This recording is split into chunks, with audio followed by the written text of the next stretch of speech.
Mira, creo que este año es un año bastante complejo, ¿no?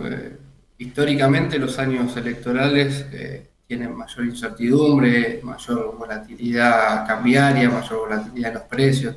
Eso es algo que podemos ver en las últimas, no sé, 10 elecciones, ¿no?, pasadas. Ujú. A este año hay que sumarle que ya veníamos con una economía muy golpeada, ¿no? Producto de endeudamiento del gobierno anterior, acuerdo con el FMI, pandemia, guerra Rusia y Ucrania, y como si fuera poco, una sequía, ¿no?, la más importante de los últimos 50 años, que trajo como consecuencia, entre otras cosas, que Argentina se pierda de exportar aproximadamente 20.000 millones de dólares, ¿no? Estamos Ujú. hablando entre un cuarto y un quinto de las exportaciones argentinas anuales. Ujú.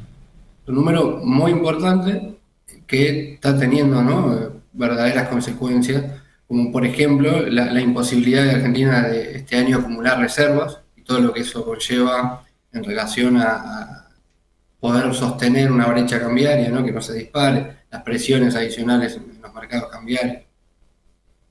En todo ese escenario, eh, se puede entender un poco más el viaje a China, ¿no? Con la necesidad, la urgencia, la búsqueda de traer un acuerdo que implique poder acumular más reservas, ¿no? Y me parece que en ese sentido fue una medida positiva, ¿no? Esta ampliación del swap de reservas de libre disponibilidad de 5.000 a 10.000 millones de dólares. Ujú. En ese contexto también se explica sobre todo la urgencia, ¿no?, de poder renegociar con el fondo algunas metas y en particular en lo que tiene que ver con los adelantos de desembolso, ¿no?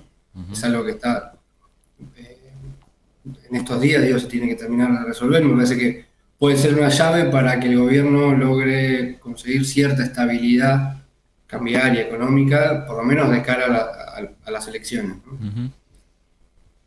Federico, bueno, buen día, gracias por ese pantallazo. Yo te escuchaba y digo, bueno, realmente eh, se dan algunos títulos, ¿no? Lo que uno ve el tratamiento de, por ejemplo, la sequía como algo, bueno, ¿no? Como si fueran excusas del gobierno para no poder resolver las cuestiones económicas y, por lo que escucho, no son cosas menores, ¿no? Pero Ah, el gran caballito de batalla, ¿no? De que es el tema de la inflación o lo que también se siente en la calle, ¿no? Todo el tiempo la plata no alcanza, los precios suben. Es un tema mundial, por lo que uno sabe, pero bueno, no hay manera de encontrarle solución. No para que, no sé si la tenemos, pero digo, ¿por qué cuesta tanto? Y bueno, y me parece que es algo que todo lo que vos contaste son cuestiones de contexto muy importantes, ni hablar el de endeudamiento que hizo Macri, pero bueno, lo que se siente, el pulso de la calle indica que el gobierno no pudo resolver la cuestión inflacionaria, ¿no? no, sin duda que es una de las grandes falencias de este gobierno no haber podido resolver el problema de la inflación, que a mi entender tiene algunas condiciones estructurales, ¿no?, que van más allá de lo que puede hacer el gobierno en cuestión, y otras sí que me parece que pifió sobre todo los diagnósticos, ¿no?, bueno, cuáles son las causas de la inflación. La Argentina arrastra, ¿no?, hace más de una década un proceso inflacionario, pero que en este último tiempo se exacerbó. Yo hace un ratito comentaba, ¿no?, el 2021 tuvimos en el mundo, ¿no?, una guerra entre Rusia y Ucrania que disparó los precios de los alimentos, los precios de la energía, y eso impactó en la inflación de todo el mundo. Mm. De hecho, hubo países que, en términos relativos, aumentaron más su inflación. Y Europa pasó de tener 2 o 3 puntos anuales a tener países con 9 puntos, ¿no? Triplicó la inflación. Estados Unidos también pasó de 2 a 10, estamos hablando de quintuplicó su inflación. Además que Claro. en un año más o menos pudieron resolverlo. La Argentina, como ese mismo shock impactó, pero se sumó a algo que nosotros desde CESO venimos insistiendo hace mucho, que es la inflación inercial. Tiene que ver con entender que hay muchas variables de la economía, las principales variables económicas, tipo de cambio, tarifas, salarios, ¿no?, que se van indexando o ajustando en función de la inflación pasada.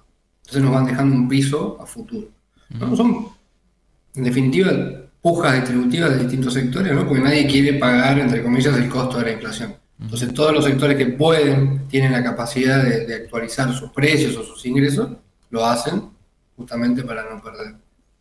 En otros países, en Europa, por ejemplo, no pasó. La inflación subió y se disipó rápidamente, pero los salarios no aumentaron ni un punto. Digo, si la inflación fue un 9% anual, bueno, perdieron en términos reales un 9%. ¿Y cuál En es la Argentina, diferencia ahí, Fede, disculpa, cuál es la diferencia ahí? ¿Por qué Europa, qué medidas toma Europa distintas o cuál es la diferencia entre las medidas que pueden tomar ellos y nosotros para que ellos hayan podido ajustar en tan poco tiempo y en nosotros se convierta prácticamente en algo estructural, como decías, ¿no? no, es que ya veníamos con algo estructural previo, esa es la diferencia. Me parece que no es tanto una cuestión de medidas puntuales, sino de entender la dinámica de la inflación y por qué se explica.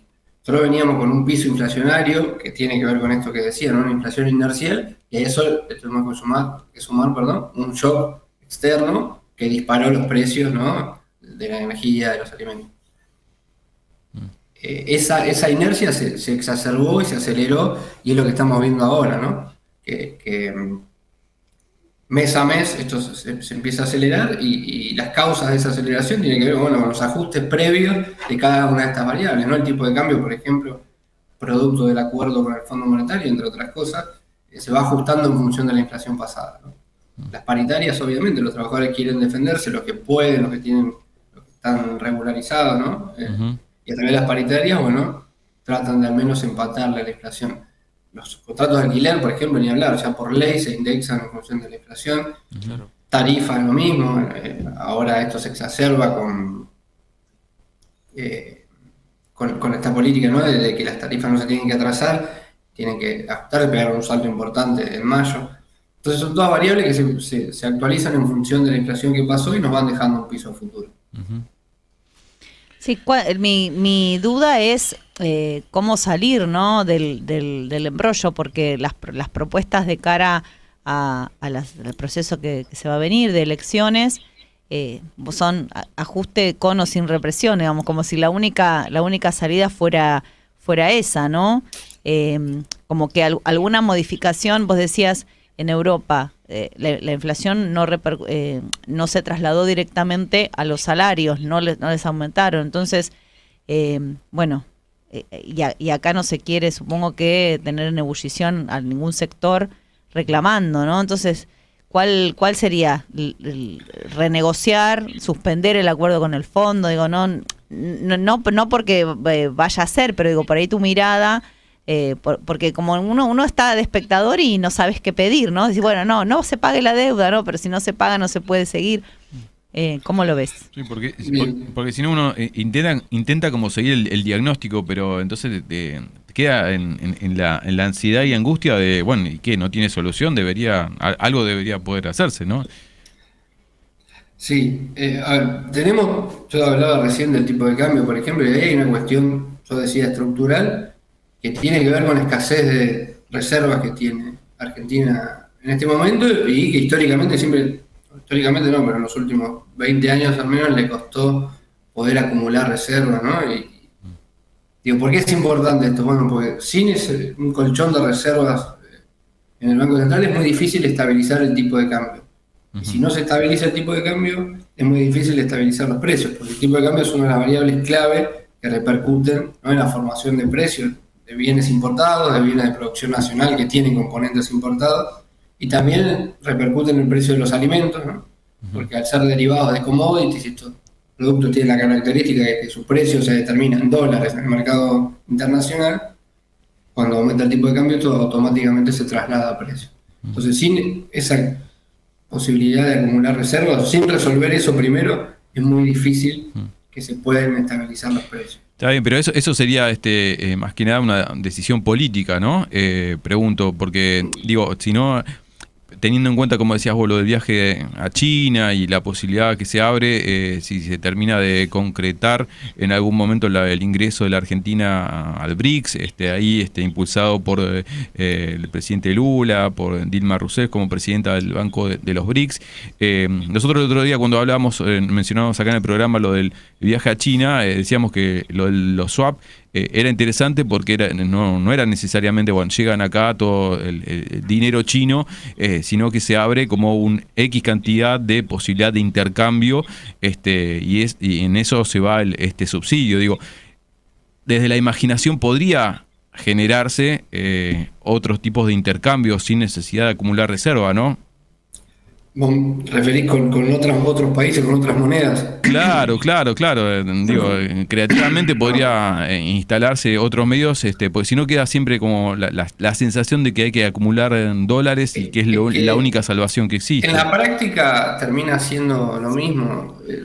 El swap funciona como una línea de créditos, que es un crédito, en todo caso, ¿no?, en yuanes y no en dólares, pero que se utilizan o para importar desde China directamente, ahí no hace falta pasar por el dólar, o en algunos casos se pueden convertir a dólares pagando una pequeña tasa de interés y se utilizan, digo, más allá de si es la moneda estadounidense u otra moneda, Argentina necesita incrementar sus exportaciones para poder hacer frente a la demanda de divisas, ya sea dólares u otra moneda, para importar y para pagar la deuda que se acumuló en el periodo anterior. Sí. A eso hay que sumarle una característica que estamos atravesando en la economía, que no sé si habrán escuchado, posiblemente el concepto, ¿no?, de esto de una economía bimonetaria. ¿Qué quiere decir esto y por qué también repercute de alguna manera en los precios? Tener una economía bimonetaria implica que nuestra moneda, el peso, haya perdido su función de reserva de valor, ¿no? La moneda, el peso, ya no es utilizada para ahorrar, para poder resguardar el valor con el paso del tiempo y la inflación, ¿no? Entonces, eso intensifica la demanda de dólares para atesoramiento. Pequeños ahorristas que, ¿no?, les sobra un pucho y van y compran dólares, o grandes empresas, grandes actores de mercado que también, en la medida de sus posibilidades, van a demandar más dólares. Eso genera una demanda adicional de dólares. Ya no es que se necesitan dólares solo para importar, también se necesitan dólares para cubrir esa demanda, ¿no?, por atesoramiento y, como decía, para pagar la deuda. Ese combo hace que sea muy difícil poder acumular reservas. Me parece que ahí es donde políticamente se puede actuar de alguna manera, ¿no?, pero es algo, a mi entender, que no va a ser de un día para otro.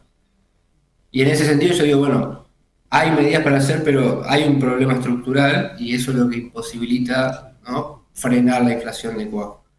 Sin duda, yo hablaba al comienzo de la inflación inercial, ¿no? Ahí se podría implementar algún tipo de plan de estabilización para congelar precios, salarios, tarifas, más por 1, 2, 3 meses, para frenar esa inercia inflacionaria y a partir de ahí, bueno, empezar a discutir cuánto tiene que subir el salario, ¿no?, cuánto cada una de las variables. Ahora, eso tiene dos problemas, ¿no? Primero, me parece que es más propio de un gobierno que recién está asumiendo, ¿no? Yo lo veo difícil que en este contexto el gobierno pueda llevar a cabo un plan de ese tipo, pues necesita mucha capacidad y poder político, respaldo de la sociedad para efectivamente congelar precios, salarios, tarifas, demás. Segundo problema es que eso se puede dar, pero si nosotros no resolvemos el problema de la escasez de dólares, las presiones sobre el tipo de cambio van a continuar y en la medida que esas presiones se transformen en nuevas devaluaciones, bueno, eso de nuevo va a tener un traslado de precios.